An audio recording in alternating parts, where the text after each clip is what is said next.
Bonjour à tous et bienvenue dans ce nouvel épisode de Celeb Podcast. Au sommaire d'aujourd'hui, nous reviendrons sur un tournant majeur du PAF, la fin de la chaîne C8. Le 27 février 2025 marquera la fin d'une époque avec l'arrêt de la chaîne après des années de polémiques et de succès d'audience. Cyril Hanouna, figure emblématique de la chaîne, exprime sa colère, s'en prenant à certains de ses anciens amis du milieu. Alors, qui est-ce qui a provoqué une telle réaction de sa part ? Je vous dis tout dans cette première partie d'épisode. Et puis ensuite, nous évoquerons un fait divers tragique concernant la fille de Pierre Bellemare, Maria Pia. Les différents éléments de l'enquête et les détails choquants sont à découvrir aujourd'hui. Et enfin, ne manquez pas en fin d'épisode notre Flash Info People Express. Préparez-vous à un condensé de nouvelles brèves mais marquantes, avec des révélations croustillantes et des anecdotes qui font le buzz. Alors, prêt ? C'est parti ! Ce jeudi 27 février 2025, un véritable bouleversement se produit dans le paysage audiovisuel français. C8 tire officiellement sa révérence après des années de succès, de polémiques et de moments inoubliables. Cette annonce marque la fin d'une époque et sonne le glas d'une chaîne qui a bousculé les codes de la télévision en France. Les dernières heures de C8 seront marquées par un TPMP d'anthologie. Cyril Hanouna, le trublion de la chaîne, n'a pas manqué dernièrement de rendre hommage à ses fidèles chroniqueurs et à ses téléspectateurs. Mais fidèle à son tempérament volcanique, Hanouna a aussi exprimé sa colère et son amertume à l'encontre de ceux qu'il considère comme des déserteurs. Parmi eux, Gad Elmaleh, l'humoriste star, a particulièrement retenu l'attention de Cyril Hanouna. L'animateur n'a pas mâché ses mots. « J'ai un pote qui s'appelle Gad Elmaleh, je ne l'ai pas vu tweeter. Excusez-moi, mais j'aime bien Gad, je l'adore, mais vous savez quoi ? Moi, je vais très vite rebondir, et peut-être très haut. Ces mecs-là, je m'en souviendrai. » Bon, des paroles lourdes de sens quand même, qui montrent à quel point Hanouna a été vexé par l'absence de soutien de certaines figures du milieu. Pas de place pour les indécis, selon lui. « Ils ne viendront pas me demander de les inviter dans ma prochaine émission. Je vais faire de la dépromo. C'est clair, ils le savent. » Mais l'attaque la plus cinglante était encore pour Omar Sy. L'absence de soutien de l'acteur, selon Cyril Hanouna, est inacceptable.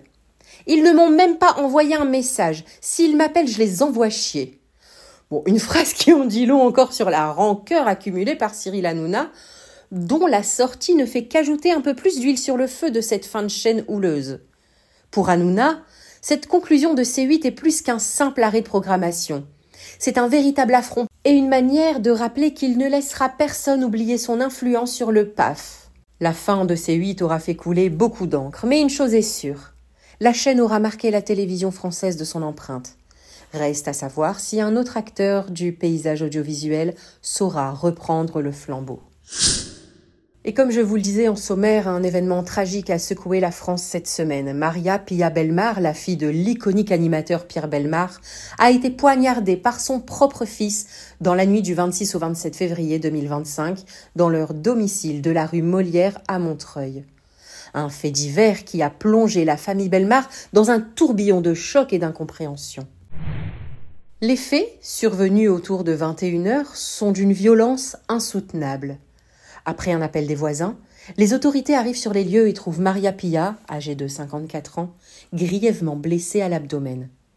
Elle avait réussi à se réfugier chez des voisins, où elle a reçu les premiers secours avant d'être transportée d'urgence à l'hôpital Henri Mondor. Son état est stable actuellement, mais l'horreur du drame reste intacte. Le principal suspect ? Son propre fils, âgé de 18 ans, qui a été retrouvé nu et couvert de sang dans son appartement.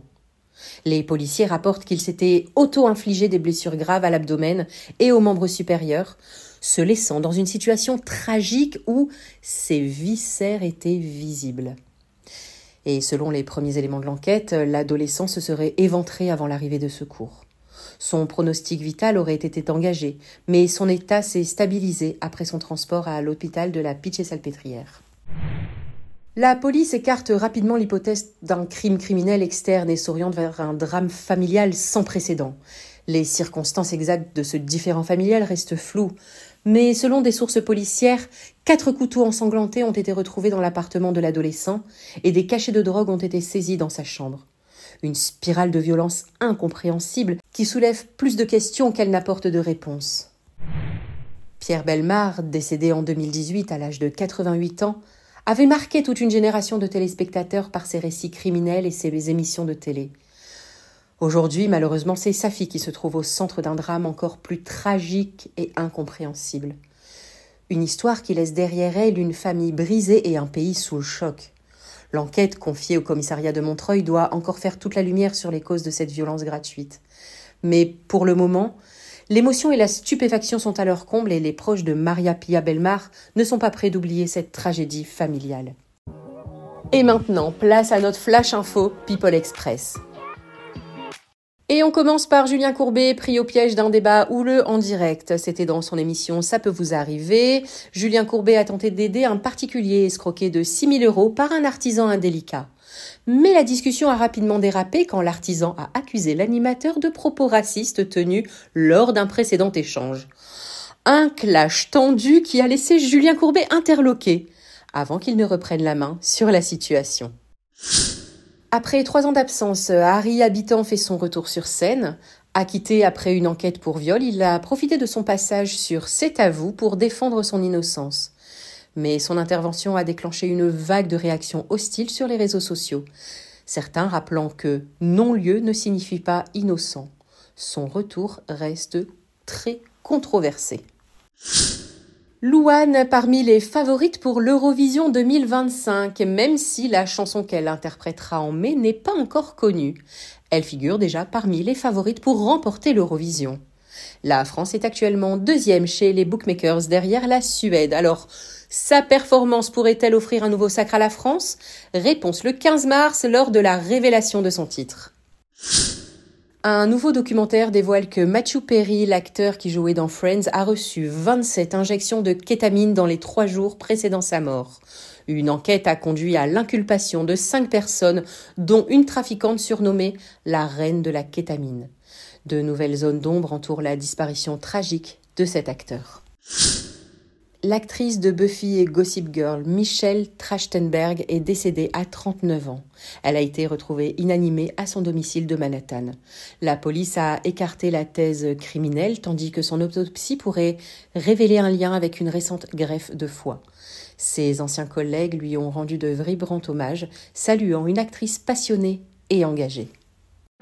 Et voilà, c'est le Chat Podcast, c'est fini pour aujourd'hui. Mais on se retrouve demain, bien sûr, pour plus de News People. Allez, ciao ciao.